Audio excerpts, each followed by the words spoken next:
지난주에 드렸던 말씀을 다시 한번 생각을 해보도록 하겠습니다. 우리가 구원을 받는다 이렇게 말할 때 그것은 어떤 과정이 있습니다. 물론 그 이전에부터 얘기하면 하나님께서 우리들을 이 세상에 보내셨고 그 다음에 우리가 모르는 사이에 예정하셨다. 그래서 에베소서 1장에 있는 것처럼 만세 전부터 우리를 택정하시고 예정하셨다 하는 겁니다. 그리고 때가 됐을 때 우리들을 이렇게 부르십니다. 우리를 불러내시는 콜링이 있고, 그리고 이제 우리가 하나님 앞에 나가게 되는데 그 이전 과정은 우리가 잘 모르는 거죠. 그 이전에 하나님이 예정하시는 과정, 그 다음에 나를 때가 됐을 때 부르시는 거, 이 하나님의 뜻 안에 들어있는 것은 우리가 지각할 수 없는 것이니까 그것은 이제 하나님의 하시는 일로 이렇게 남겨놓고, 우리가 이 세상에 살면서 느낄 수 있고 경험할 수 있는 구원의 과정만 이야기한다면 그 첫째는 우리가 예수님을 구주로 믿게 되는 것입니다. 부모님께서 신앙생활을 했기 때문에 믿게 되든지, 아니면은 친구를 따라 어렸을 때부터 주일학교 다니다가 믿게 되든지, 아니면 나이 들어서까지도 하나님을 거역하면서 살던 중에 어떤 급격한 계기를 마련해서 그런 계기가 찾아와서 어느 날 갑자기 하나님 앞에 거꾸러지면서 믿게 되든지, 그래서 코페르니쿠스적 전환이라고 해서 완전히 180도 변하는 것처럼 이어령 교수께서 지성인으로 살다가 이제는 영성인으로 하나님의 사람으로 바뀌게 되는 것처럼 이제 그렇게 믿게 되든지, 사람마다 하나님을 믿게 되는 과정은 대단히 다양하고 또 그 과정도 복잡하고 다 각기 환경에 따라서 다양하다는 걸 알 수 있어요. 근데 어쨌든 이제 하나님 앞에 나오는 것은 다 똑같죠. 다 나와서 예수 그리스도를 자신의 구주로 이제 믿게 됩니다. 그럼 믿음은 어떻게 되냐? 로마서 처음에 나오는 주제가 믿으면 의롭다함을 받는다는 것입니다. 그래서 이신칭의 혹은 이신득의라고 여러분 유인물에 써드렸거든요. 믿음으로 의롭게 되는 단계. 여러분 예수님을 구주로 믿으십니까? 그래서 지금 의롭다고 인정받았다는 확신이 여러분 속에 계십니까? 그 확신이 있는 사람은요, 내가 예수를 나의 구주로 믿었고 나는 이제 의롭다 인정받았다고 하는 이게 이루어진 사람은 전도 폭발 첫 번째 문제에서 묻는 것처럼 오늘 밤 하나님께서 당신의 영혼을 부르신다고 할지라도 천국에 갈 수 있다고 믿으십니까? 할 때 예, 아멘 이렇게 대답할 수 있는 것이, 전 우리 영도중앙교회 성도들이 그 확신으로 살게 되시기를 기원합니다.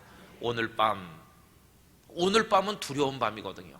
예수님의 비유 중에 보면 어떤 부자가 농사를 많이 짓잖아요, 그죠? 창고마다 가득가득이 쌓아놓고 하는 말이 이제는 내 영혼아 먹고 마시며 즐기자라고 할 때, 그때 그 예수님의 비유 속에 말씀이 뭐가 있습니까? 어리석은 자여, 오늘 밤 하나님께서 내 영혼을 부르신다면 이 쌓아오는 것이 다 네 것이 되겠느냐 이렇게 말씀하는데, 그 오늘 밤은 대단히 실존적인 밤입니다. 오늘 밤이 사람들에게 다 다르거든요. 두려운 밤일 수도 있어요. 그 밤에 두려워서 잠을 못 이루는 사람도 많이 있어요. 오늘 밤에 무슨 일이 일어날는지 몰라서 좌불안석인 사람도 많이 있는 것이죠. 그러나 예수님을 구주로 믿고 의롭다 인정함을 받은 하나님의 자녀들은 그 오늘 밤이 두려운 밤이 아니라 하나님께 다 맡겨드린 밤이고, 눕기만 하면 단잠 잘 수 있는 은혜의 밤이고, 꿈속에서도 야곱이 베델에서 하나님의 사자를 만나는 것처럼 우리가 하나님의 은혜를 입을 수 있는 사람이 되는 줄로 믿습니다. 평온하게 하나님께 맡기고 단잠을 자는 것이죠. 오늘 밤 그냥 믿어서 의롭다 인정받는 이 축복, 이거는 우리가 평생 받는 복 중에 최고인 것입니다. 이걸 통과해야 그 다음 복을 받는 것이고 그 다음 은혜를 누리는 것이거든요. 믿어서 의롭게 되는 것. 자, 그 다음 단계가 뭐라고 거기 써드렸습니까? 그 다음 단계는요, 성화되는 것입니다. 거룩하게 되는 단계가 있거든요. 그래서 이제는 죄 가운데서 살던 내가 하루아침에 완전히 변할 수는 없지만 내 속에 있는 더러운 욕심들을 다 깨뜨리고 정욕을 이기면서 이제는 조금씩 내가 예수님을 닮는 사람으로 바뀌게 되고, 그래서 내 삶이 조금씩 조금씩 거룩하게 된다는 것이, 성화라고 할 때 이 성은 거룩하다 그런 뜻이죠. 이 성, 거룩하게 되어 간다. 하루아침에 거룩하게 완벽하게 되는 건 아니지만 조금씩 조금씩 우리 안에 교만도 깨뜨리고 못된 생각 다 깨뜨리고 시기 질투하는 거, 속 좁았던 모든 거 이런 거 다 이제 변화돼서 관용하는 사람도 되고 용서하는 사람도 되고 세상을 사랑하던 마음 대신 하나님을 사랑하게 되고 나밖에 모르던 이기적인 사람이 남을 포용하고 이해하고 돕는 사람으로 바뀌게 되고 이제는 하나님의 영광을 위하여 자신을 헌신하게 되고 내 물질과 시간과 정성을 들여서 하나님을 위해 살아가도록 바뀌면서 그의 인격과 삶의 의미가 완전히 달라지게 되는데 이게 이제 날마다 거룩하게 되어 간다 하는 것입니다. 여러분, 그러면 믿어서 의롭게 되는 것은요 한순간에도 될 수 있는 것인 반면에 거룩하게 되는 것은 오래 걸리고 평생 동안 하는 것입니다. 예수를 믿어서 주여 내가 죄인입니다, 나를 용서해 주세요, 내가 이제 예수님을 믿습니다, 이거는 어느 날 확 다가오는 것이, 서서히 되는 사람도 있지만 그냥 번개가 번쩍하듯이 순간적으로 그분을 자신의 구주로 영접하는 사람도 있어요. 그런데 이 성화라고 하는 것은요 한순간에 되는 사람은 아무도 없어요. 그리고 완벽하게 되는 사람도 아무도 없습니다. 아무리 존경받는 목회자라 할지라도, 평생을 기도 생활한 권사님, 장로님, 집사님이라고 할지라도 그 인격에는 결함이 있고 우리 존재 자체가 원죄적 죄성을 가지고 있기 때문에 완벽할 수는 없어요. 그러나 예수님을 많이 닮아갈 수는 있겠죠. 이건 평생 주님 나라에 부름받는 그날까지 꾸준한 영적인 숙제로 여기고 날마다 우리 자신을 쳐서 복종시키려는 마음을 가지고 살아야만 될 것입니다. 여러분, 세월이 더 가면 갈수록 여러분들의 얼굴에 온화한 빛으로 충만하시기를 바랍니다. 바라보기만 해도 인자하고 참 저분은 예수 믿고 완전히 변했어, 천사 같아, 그렇게 불릴 수 있는 성도가 되는 것이 마땅하다 하는 것입니다.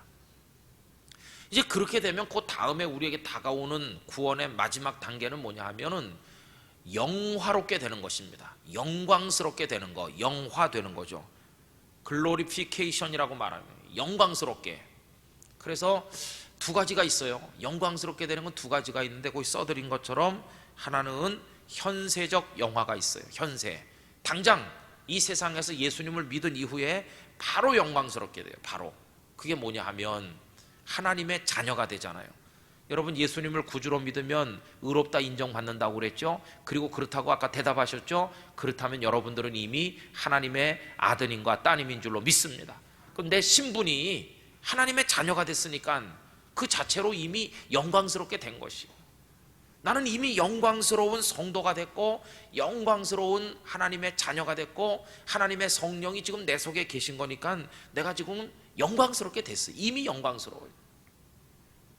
그리고 또 하나의 영광은 뭐냐 하면 궁극적이고 미래적인 것인데, 이것은 나중에 우리가 이 땅에 고단하고 힘든 인생을 끝내고 주님 나라에 가게 되면요, 주께서 우리를 사랑해 주시고 영접해 주시고 우리에게 면류관 주시고 상급을 주시고 우리가 영원히 빛나는 하나님의 나라에서 우리 아버지 하나님과 함께 살게 될 때 그 마지막 영광이라고 하는 것은 우리가 상상할 수도 말로 표현할 수도 없는 것이, 그 최종적인 그 영광, 하나님의 영광이 꽉 차가지고 뭐라 표현할 수 없는 요한계시록 마지막에서 보여지는 그런 하나님의 임재 가운데서 우리 같이 살게 되는 이 영광이 우리를 기다리고 있는 것이죠.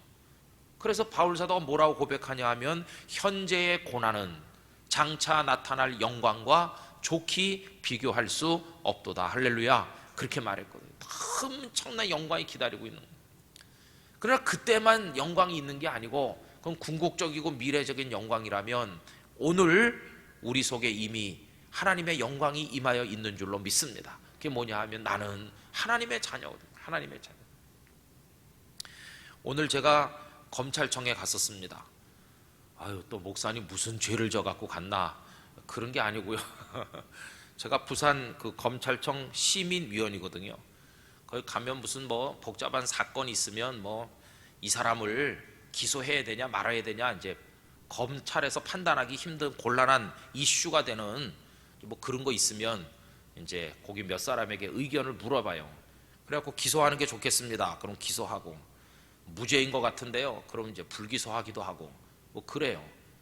근데 오늘 가갖고 이렇게 앉아가지고 보니까 그냥 거기 이름 석자만 있죠. 뭐 김은성 이렇게 하고 팻말 붙여 있고, 거기 이렇게 앉아갖고 있는데, 그런 검사님들이 나와가지고 뭐 사건 개요를 동영상으로 뭐 자료로 막 브리핑해 줍니다. 1시간 동안. 그리고 또 뭐 이렇게 서류도 많이 주고. 근데 떡 제 맞은편에 앉아 계신 분이 누구냐 하면은 스님이신 스님. 제 맞은편에 무슨 법명은 따로 있고 또 자연인 누구도 있고 그래요. 떡 앉아 이렇게 목례하고 인사하고, 그리고 또 반갑습니다 이렇게 인사하고 끝난 다음에 안녕히 가세요 이렇게 인사하는데, 제 마음속에요 이런 교만한 생각이 드는 거예요. 그래도 목사가 낫지, 그런 생각이 드는 거예요. 여러분, 그게 교만이 아니고 자부심이 자부심. 야, 지금 저 옷을 내가 입고 있으면 어떻게 될 뻔했나, 그런 생각이 들잖아요. 그 옷을 내가 입었으면 어떡할 뻔했어요. 일단 그 옷을 입으면 평생 그냥 그 회색 옷 하나만 입는 거죠. 저는요 허연 것도 입었다 검은 것도 입었다 맘대로 입는데 이 세상에서도 영 불편할 것 같아요. 저는 삼겹살도 먹을 줄 알고 다 먹을 줄 압니다. 보신탕도 잘 먹고. 근데 그분은 숨어서 먹는지 모르지만 하여튼 그분은 고기를 안 잡수시는 분이고, 아유 세상에서도 내가 훨씬 낫다. 그분은 식구도 없고 저는 식구가 줄줄이 있고, 제가 훨씬 나은 것 같아요. 이 세상에서도 제가 훨씬 날 뿐만 아니라 영원히 제가 훨씬 낫죠. 그죠? 우리는 하나님의 자녀 아닙니까? 교만이라고 제가 표현했지만 그게 사실은 우리 성도의 자존심인 줄로 믿습니다. 나는 구원받은 하나님의 자녀다. 그래 가가지고 보니까 아유 그래도 예수 믿는 분들이 몇 분 있더라고요. 그 의장 되는 분도 저를 안다고 그러고, 어느 교회 장로님이더라고요.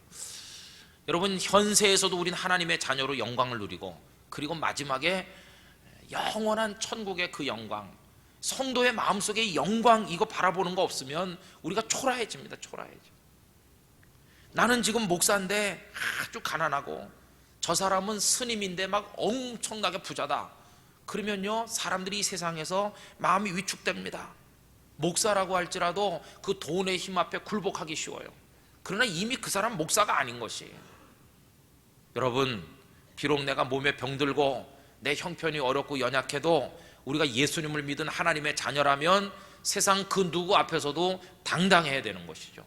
왜냐하면 우리는 영광스러운 하나님의 자녀가 되지 않았습니다. 이것이 거룩한 자부심이라고 하는 것입니다. 어디 가서도 하나님의 백성들은 기가 죽어서는 안 될 줄로 믿습니다. 뭐 교만해서는 안 되겠지만, 그러나 하나님의 자녀다. 나는 나중에 내가 영광스럽게 될 하나님의 백성이다. 여러분 속에 이 자부심이 충만하시기를 기원합니다. 여러분, 이게 왜 중요하느냐 하면요, 오늘 다음 말씀을 위해서 결정적으로 중요한 것입니다. 그럼 이제 우리에게 주어진 숙제가 뭐냐 하면 거룩하게 사는 건데요, 끊임없이 우리 속에서 거룩하게 살지 못하도록 악한 사탄이 역사하지 않습니까? 유혹도 하고 우리 마음을 막 이렇게 휘집어 가지고 분노도 하게 하고 우리 속에 넘어지도록 만드는 사탄의 역사가 막 집요하게 오거든요. 그래서 그 속에서 속이기도 하고 욕망을 따라 더러운 죄를 짓기도 하고 오만 가지 오물을 덮어쓰면서 우리 영혼이 때가 묻은 채로 살아가다 보면 내가 나를 봐도 야, 이게 정말 예수 믿는 사람이 이래서 되겠나? 우리가 죄 가운데 살게 되거든요. 그런데 그동안 로마서의 이렇게 흐름이 이제 예수님을 믿어서 의롭게 됐으면 이제는 어떻게 살아야 되냐? 이제 거룩하게 살아야 된다는 것입니다. 이제 로마서 내용이 그렇게 거룩한 삶으로 연결되거든요. 그럼 관건은 뭐냐 하면 어떻게 거룩하게 사느냐 이겁니다. 어떻게 내가 죄를 이기고 거룩하게 살 수 있냐?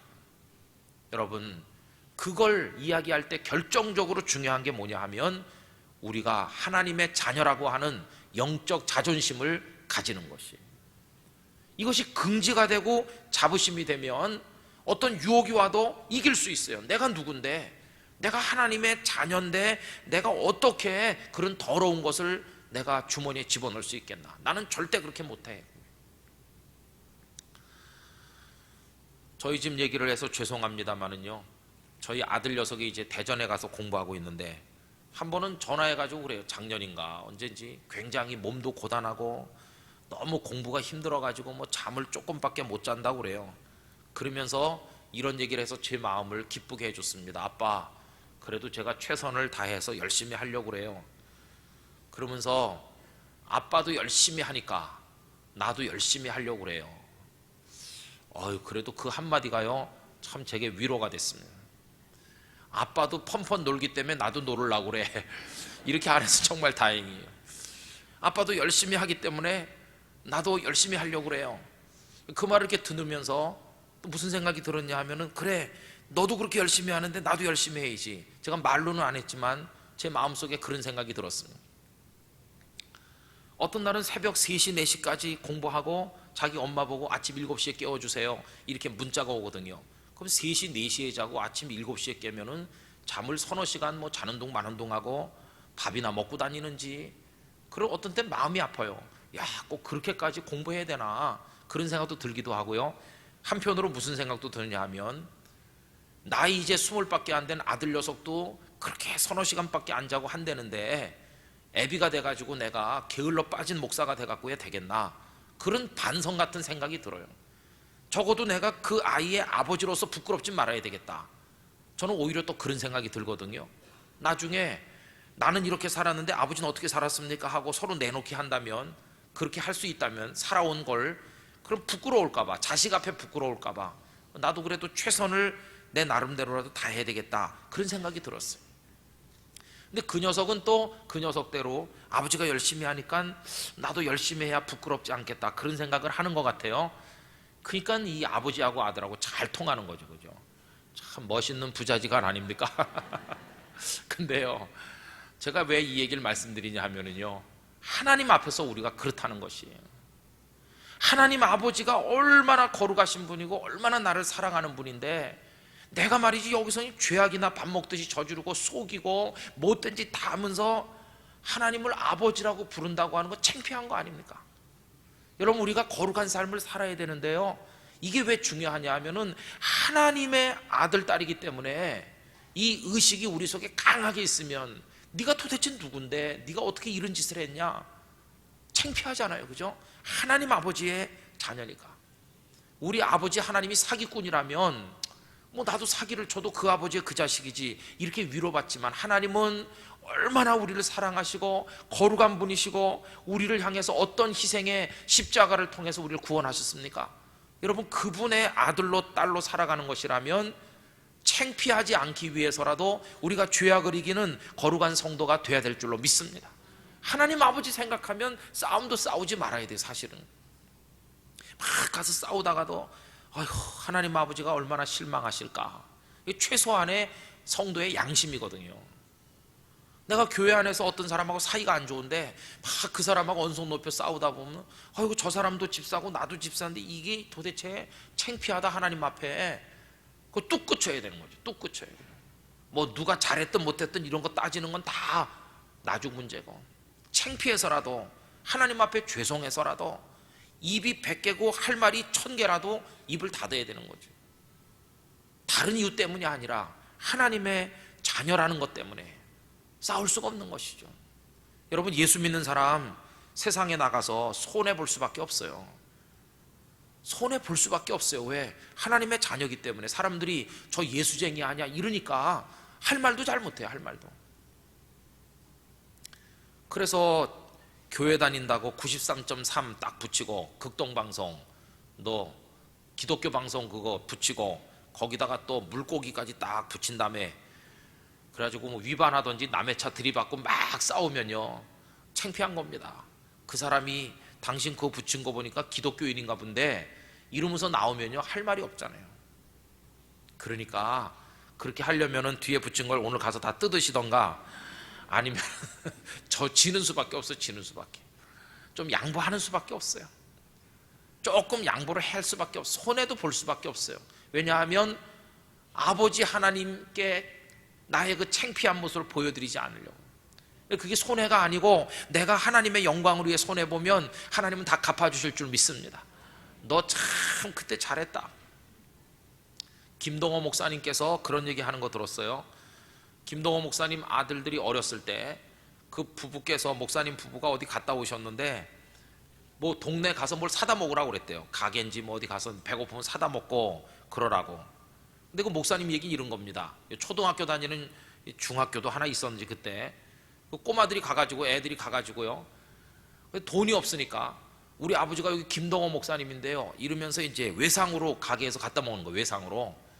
근데 나중에 아버지가 와가지고 우리 애들이 여기서 뭐 갖다 먹었죠 하니까 이제 주인 아저씨가, 예, 애들이 뭐 이것저것, 이것도 가져가고 저것도 가져갔다 오냐 하는데, 그때 목사님 마음에 무슨 생각이 들었냐면 거기 애들이 가져다 먹은 그 물건 목록 속에 소주가 안 들어있는 게 참 다행이었대요. 만약에 애들이 소주를 갖다 마시고 우리 아버지가 김동호 목사님인데 그냥 외상으로 올려주세요. 그래갖고 나중에 당신이 오셔가지고 이 녀석들이 소주도 갖다 먹었나? 소주 한 병에 얼마입니까? 이러면서 돈을 내야 된다고 그러면 얼마나 이게 창피할 뻔했냐 이거예요. 그런데 이 목사의 아이들이 먹어서 안 될 거를 알아가지고 그런 거는 아예 입에도 안 대고 딱 먹을 것만 갖다 먹었다는 게 이 목사님 마음속에 기쁨이 됐다는 것이에요. 아버지의 마음에 기쁨이 된 것이죠. 아버지에게 욕을 돌리지 않으려면 자녀들이 반듯한 행동을 해야 된다 하는 거 아니겠습니까? 여러분, 어디 가서나 하나님의 자녀로 긍지와 자부심을 가지시기를 부탁드립니다. 어디 가서나 우리는 하나님의 아들과 딸인 것이에요. 우리에게 영광스러운 신분을 하나님께서 주신 것이. 자, 그러면 내가 하나님의 아들인데, 딸인데 사탄이 와갖고 자꾸 속삭입니다. 야, 너같이 형편없는 녀석이 무슨 하나님의 자녀냐? 너 그거 다 쓸데없는 생각이다 이러거든요. 그러면 우리 마음이 무너져 내릴 때가 있어요. 정말 그래, 내가 오늘도 거짓말하고 오늘도 이렇게 살았는데 정말 내가 하나님의 아들 맞나? 이런 의심이 막 이렇게 뭉게구름 피어나듯이 피어나는 거예요. 그때가 참 어려운 순간이죠. 우리 믿음이 흔들리고 하나님의 자녀의 확신이 없이 오락가락할 때, 여러분 그때 결정적으로 중요한 게 뭐냐 하면 우리 속에서 그 마귀의 소리를 꺾어주실 분이 계셔야 된다는 거예요. 마귀가 야 너는 하나님 자녀가 아니다 이렇게 말할 때 우리 속에 또 다른 음성이 필요한 것이, 어떤 음성, 무슨 소리? 넌 하나님의 자녀다 이렇게 말해주는 목소리가 필요하다는 것입니다. 그럼 마귀의 목소리를 꺾고 우리가 하나님의 자녀라고 하는 것을 강력하게 우리 속에서 외쳐주시는 분이 누구신가? 그분이 바로 하나님의 영이신 성령인 줄로 믿습니다. 그게 오늘 본문의 내용이 바로 그겁니다. 하나님의 성령이 우리 속에 계시면서 너는 하나님의 아들이야, 넌 하나님의 딸이야 이렇게 말씀해 준다는 겁니다. 그럼 우리가 마음의 귀로 그 성령님의 음성을 듣거든요. 너는 하나님의 아들이다 이렇게 하면 그렇습니까? 맞죠? 제가 하나님의 아들인 거 맞죠?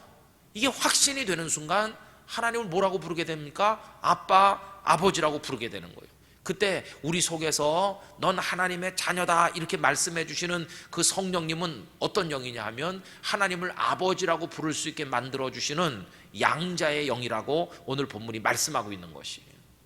여러분, 그런 의미에서 결정적으로 중요한 게 뭐냐 하면 우리 속에 우리를 하나님의 자녀라고 확신시켜 주시는 성령의 임재가 있는 게 결정적으로 중요한 것이에요. 지난주에도 이 말씀을 드리지 않았습니까? 여러분 속에 마귀의 영이 아니라 하나님의 성령이 임재하시기를 기원하는 것입니다. 성령이 우리 안에 계시면 확신이 와요. 어떤 확신? 난 하나님의 자녀야, 나는 하나님의 아들과 딸이야, 하나님은 내 아버지시여, 이 확신이 생기고 이 확신이 있으면 하나님 앞에 창피해서라도 죄를 짓지 않으려고 노력하게 되고, 성령이 우리에게 은혜를 주시면 거룩하게 살아가 성화의 단계를 우리가 걸어나갈 수 있게 된다는 것이에요. 하나님의 성령 안에서 하나님의 자녀 확신도 가지고, 하나님의 성령 안에서 마귀도 이기고, 하나님의 성령 안에서 거룩한 삶을 살고 승리자가 되는 줄로 믿습니다. 자, 그러면 나노들이 이제 유인물 한번 훑어 내려가 봅시다. 2번을 보십시오. 성화의 비결이 뭐냐? 거룩하게 사는 비결이 뭐라고 써 있습니까? 영으로 몸을 죽이는 거예요. 이 몸은 우리의 육체, 욕망을 상징하는 것이고요, 영은 하나님의 성령을 의미하는 것입니다. 성령으로 우리의 육체의 욕망을 죽여야 거룩하게 살 수 있어요. 12절 13절 다 같이 읽어봅시다. 그러므로 형제들아, 우리가 빚진 자로 돼 육신에게 져서 육신대로 살 것이 아니니라. 너희가 육신대로 살면 반드시 죽을 것이로 돼 영으로서 몸의 행실을 죽이면 살리니. 아멘.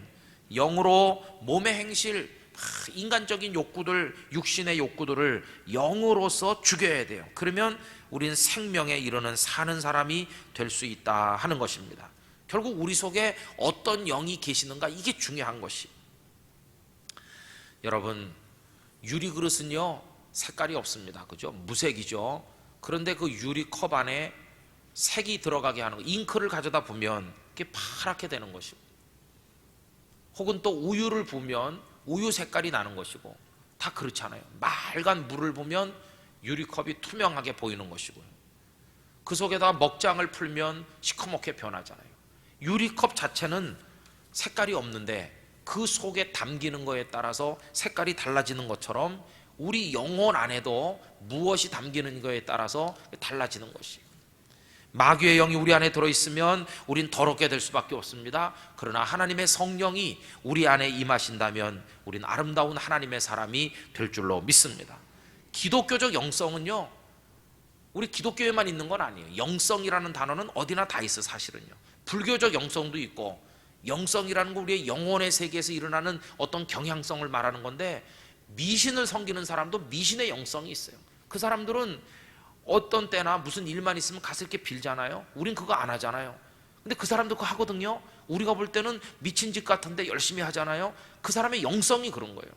그 사람은 그 속에 크게 들어있고, 그러나 그들이 볼 땐 또 우리가 하는 걸 이해 못하겠죠. 새벽에 나가 기도하고 11조 헌금 바치고 뭐 전도한다고 쫓아다니고, 우리 보고 또 미친 사람이라고 하는데, 왜 그런가? 우리 속에는 우리만의 영성이 있어요. 그 기독교적 영성의 근원지가 뭐냐 하면 성령님이세요. 성령님.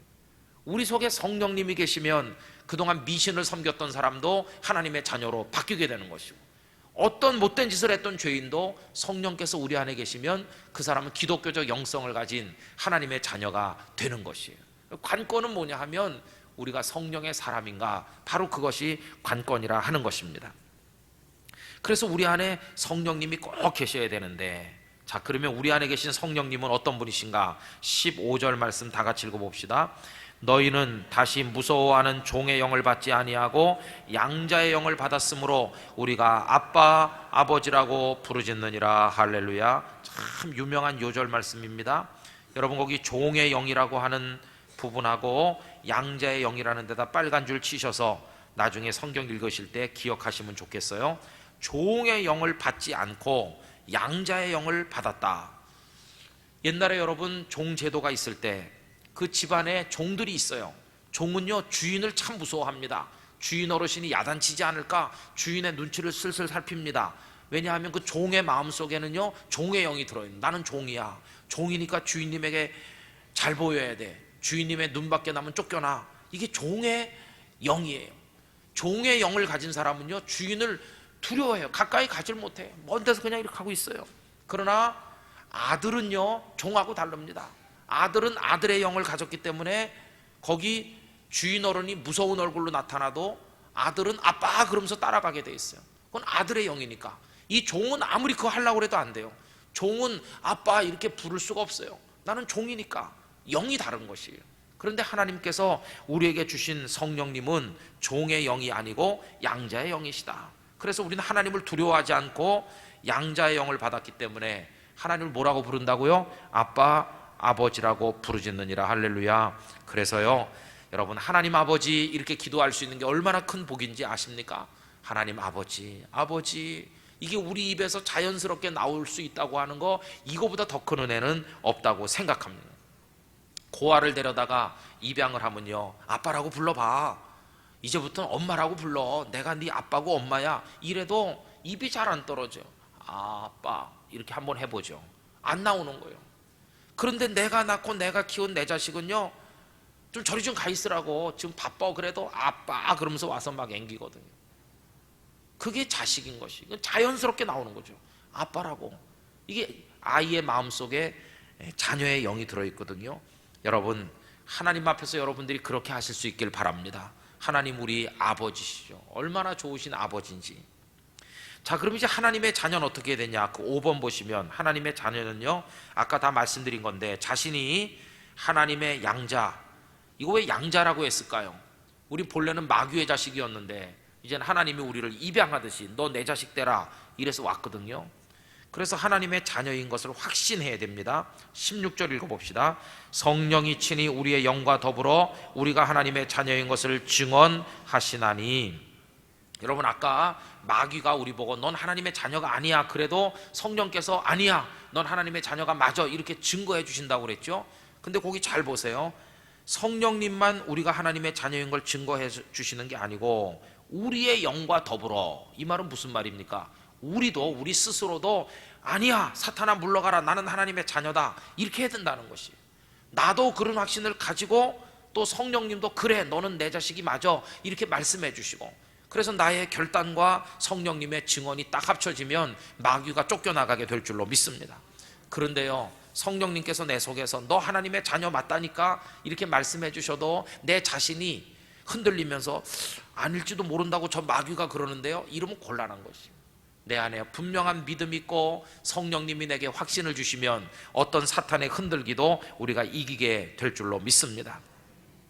하나님의 자녀는 그런 확신을 가지고 그 다음에 어떤 은총을 누리게 되느냐 하면 하나님의 상속자가 돼요. 여러분 17절 읽어봅시다. 자녀이면 또한 상속자 곧 하나님의 상속자요 그리스도와 함께한 상속자니 우리가 그와 함께 영광을 받기 위하여 고난도 함께 받아야 할 것이니라. 아멘. 상속자가 된다는 거예요. 하나님 아버지의 그 좋은 것이 다 우리의 것이 될 줄로 믿습니다. 우리가 믿고 살아야 돼요. 우리는 가난하지만 우리 아버지는 부자거든요. 그러면 나도 부자가 되는 것이에요. 이 세상에서 힘들고 어려울 때 능력과 은혜와 사랑이 풍성하신 그 하나님의 모든 것을 의지하시기를 바랍니다. 천국이 우리의 것이 되는 이유는 우리가 그 상속자이기 때문에 그런 것이에요. 탈무드에 보면 이런 얘기가 있습니다. 아들이 말이죠, 먼데 갔어요. 그 학교가 있는 곳으로 보냈어요. 예루살렘에 좋은 학교가 있으니까 유학을 보낸 거예요. 아버지는 시골에 있습니다. 그런데 이 아버지가 갑자기 병이 들어서 죽게 됐어요. 아들을 사람을 보내 불러와야 되는데 시간이 없어요. 너무 몸이 갑자기 쇠약해지고 죽게 되니까. 그래서 유언장을 하나 만들었어요. 유언장. 그래가지고 그 집에서 일하는 노예에게 줍니다. 이봐, 내가 죽거든 우리 아들에게 이걸 전해주게. 내가 이 집의 전 재산을 자네에게 주려고 그러네. 그러면서 이 집의 전 재산은 자녀, 여기 있는 이 노예에게 준다고, 이 노예에게 준다고 유언장을 쓰고, 그리고 그 밑에 한 가지만, 딱 하나만 우리 아들이 원하면 한 개만 준다, 그렇게 써 있어요. 전부 다 노예에게 주고 우리 아들이 원하는 거 한 개만 우리 아들에게 준다고 쓰고 노예에게 보여줬어요. 자, 마음에 드냐? 이게 다 네 거다. 그러니까 내가 죽거든 우리 아들을 꼭 불러와라. 그리고 이분이 돌아가셨어요. 이 노예가 기분이 좋았어요. 이 집의 모든 재산을 주인이 아들에게 주지 않고 나에게 줬다. 그래갖고 그 아들에게 사람을 보내서 알렸어요. 도련님 빨리 오십시오. 이 아들이 와보니까 아버지가 벌써 돌아가셨거든요. 그러면서 노예가 유언장을 내. 이게 아버지 유언, 아버지 이게 맞는지 보니까 맞거든요. 내용을 보니까 기가 막히거든요. 모든 재산을 다 노예에게 주고 이 아들에게는 원하는 거 한 개만 준다. 그래서 하도 기가 막혀가지고 그 마을에 랍비를 찾아갔대요. 가서 울면서 랍비니, 우리 아버지가 이럴 수 있습니까? 내가 먼데 가 있다고 해서 아무리 그렇지 그 모든 재산을 다 노예에게 주고 너한테는 아무것도 안 줬냐? 그냥 아무거나 원하는 거 한 개만 가지라고 그랬습니다. 랍비가요 무릎을 탁 치면서 너희 아버지같이 현명한 아버지가 어디 있는지 넌 어리석어서 그걸 아직도 모르는구나. 그게 무슨 말씀이세요? 그러니까 야, 생각해봐라. 만약에 모든 재산을 아들에게 주고 이렇게 이걸 써가지고 노예에게 맡겼으면은 그 노예가 말이야, 너 오기 전에 재산 챙겨서 다 도망갔지. 그런데 너한테 준다고 하면서 노예한테 이걸 줬기 때문에 노예가 좋아가지고 재산을 지키면서 너를 연락해서 오게 한 거 아니냐. 벌써 다 그 사람한테 줬는데 어떡합니까? 걱정 마, 한 개만 네가 원하는 거 가지면 된다고 그랬잖아. 그렇죠. 그럼 뭘 가질까요? 너는 노예를 가지겠다고 그래라. 그 노예. 그래서 이 아들이 가서 거기 다 이렇게 마을의 높은 사람들, 재판하는 사람들 모인 곳에서요, 저는 아버지 유언대로 딱 한 개만 가지겠습니다. 뭘 가지려고 하냐? 우리 아버지의 모든 재산을 가진 저 노예를 제가 가지도록 하겠습니다. 이렇게 했다는 거예요. 아버지의 자녀는요 상속권이 있는 것이. 여러분, 하늘의 천국이 우리의 것이 되는 줄 믿습니다. 하나님의 모든 것이 다 우리의 것이 되는 것이에요. 이거 우리의 믿음이에요. 믿음. 우린 상속자가 된다. 그 다음에 여러분, 마지막으로 하나님의 자녀라면 또 모두 함께 받아야 된다고 17절 끝에 나옵니까? 고난도 함께 받는다. 왜냐하면 아버지가 고생하니까 아들도 고생하는 게 마땅하죠. 그게 아버지와 아들의 영의 교통이거든요. 하나님이 이 땅의 백성들을 구원하기 위해서 얼마나 애쓰시고 이렇게 하시는 걸 안다면 우리가 하나님의 마음을 헤아려서 복음의 증인되고 하나님을 섬기기 위해서 고난도 받는 게 그게 자식이라면 당연하다는 거예요. 이제 시간이 많이 됐기 때문에 마치려고 하는데요, 전에도 언젠가 말씀드린 것 같아요. 제가 대학에 다닐 때 나이 많은 학생이 경제학과에 있었는데요, 저보다 5살 많았습니다. 근데 참 똑똑했습니다. 성균관대학교 법과대학 다니다가 이쪽으로 편입해갖고 경제학과에 들어온 머리가 좋은 학생이었어요. 형들은 전부 다 서울법대, 서울의대 그래요. 그런 아주 머리 좋은 집안 자녀인데 형제가 4인가 5인가 그렇대요. 그런데 아버지가 실패해가지고 찢어지게 가난해진 거예요. 요만했을 때, 올망졸망한데 학교 다닐 형편도 안 되는데 저보고 그런 얘기 했습니다. 우리 아버지 정말 멋있다고. 쫄딱 망해가지고 하루아침에 알거지처럼 됐는데 그래도 우리 형제 다 서울대 나오고 말이지, 다 공부 잘했다는 거예요. 어떻게 그렇게 컸나? 아버지가 호떡 장사했대요. 다 망한 다음에 그 추운 겨울밤에 그 버스 정류장 거기서 호떡을 팔면은 이게 팔리지 않아가지고 한 10시 넘어가지도 안 팔리면요, 그냥 호떡 끌고 달동네 언덕에 눈이 와가지고 막 미끌미끌한데 그거 어떻게 끌고 올라갑니까? 그럼 자기들이 다 모인대요. 그래갖고 아버지는 이 역할을 뒤에서 막 이렇게 밀면서 그 미끄러지면서 달동네 꼭대기까지 올라온대요. 그리고는 둘러 앉아가지고 돈을 아끼기 위해서 팔다 남은 식어버린 그 질긴 호떡을 같이 나눠서 먹으면서 마음으로 결심했대요. 그 아버지가 너희들은 이렇게 고생하지 않으려면 공부해야 된다. 그러면서 아버지가 한마디 하면 애들이 자기들이 말이죠, 그 질긴 식어버린 호떡은 질기잖아요. 그거 먹으면서 아빠 우리가 공부 열심히 하겠습니다.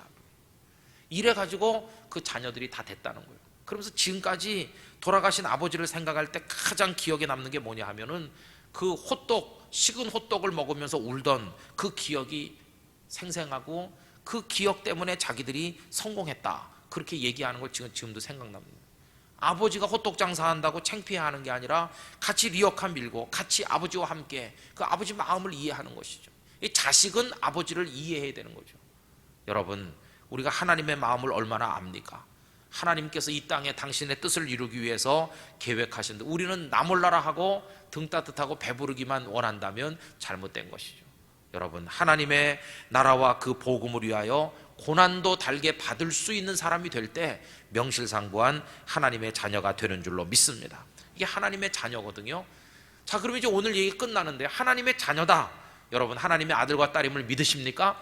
그러면 이제는 우리 창피해서라도 죄를 지면 안 되는 것이에요. 하나님 앞에 부끄러워서라도 사탄아 물러가라 이렇게 하면서 어디 가서나 당당하게 하나님의 자녀의 자존심을 지키고 거룩한 삶을 살게 되시기를 기원합니다. 그러기 위해서 우리 안에 누가 계셔야 된다고요? 하나님의 성령의 임재가 우리를 하나님의 자녀로 확신하게 만드는 양자의 영이신 성령이 우리 속에 계셔야 된다. 여러분 안에 하나님의 성령 충만하시기를 주님의 이름으로 기원합니다. 이제 우리 다 같이 기도하길 원하는데요, 찬양하면서 우리 몇 가지 기도하고 예배를 마치려고 합니다. 아버지 사랑합니다. 아버지 경배합니다. 우리 찬양합시다. 이 화면이 없기 때문에 쉬운 찬양을 골랐는데 여러분 다 아시는 거니까 마음 모아 부르면서 기도하겠습니다. 아버지 사랑합니다. 아버지 사랑합니다. 아버지 경배합니다. 아버지 채워주소서 당신의 사랑으로. 아버지 한 번 더 부릅시다. 아버지, 하나님 우리 아버지이십니다. 성령 안에서 우리가 양자가 되었음을 확신하시고 하나님 아버지께 나가시기를 원합니다.